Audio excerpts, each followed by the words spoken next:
I do not believe that an impulse to knowledge is the father of philosophy, but that another impulse, here as elsewhere, has only made use of knowledge and mistaken knowledge as an instrument. But whoever considers the fundamental impulses of man with a view to determining how far they may have here acted is inspiring. Now, this is why this is going to require editing. It's so complicated to go through.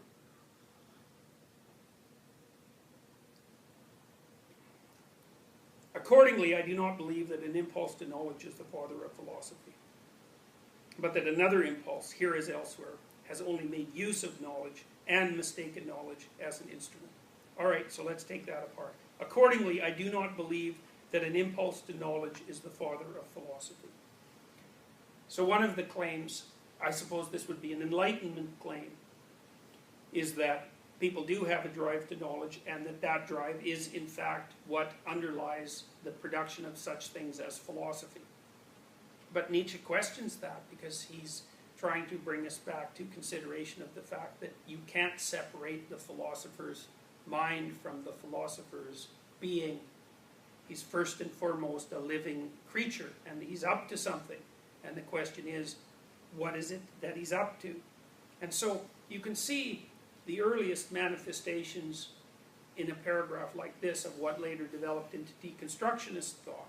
And that was mostly French continental philosophers who pursued that particular line of reasoning. And it is derived exactly from this kind of statement by Nietzsche. So, for example, someone like Derrida would say, it doesn't matter what the content of the text is. What matters is that the text can be used as a tool for power.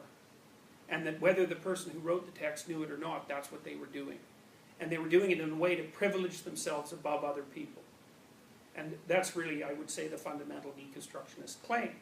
And it's a powerful claim. It's an utterly corrupt claim.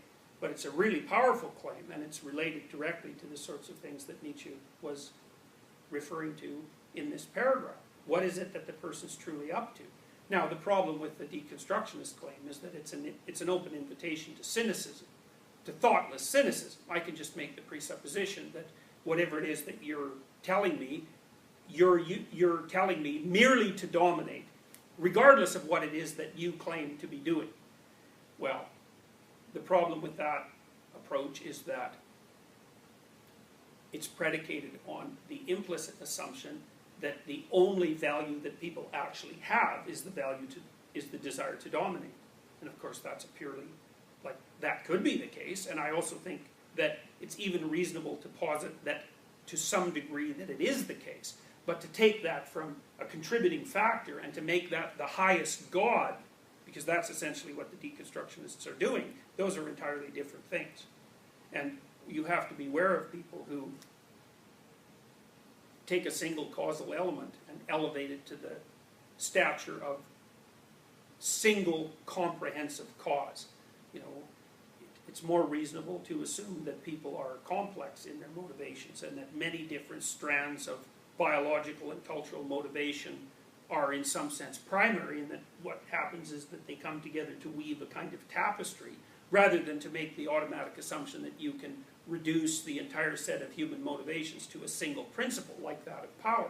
Now, you know, I would say Nietzsche is also responsible to some degree for the deconstructionist claim that it's power, because one of his most famous utterances was that the fundamental motivating force in life is the will to power. But he wasn't so much, because Nietzsche is a subtle thinker, he wasn't so much attempting to reduce human motivation to power. He was attempting to redefine what it was that we conceptualized as power.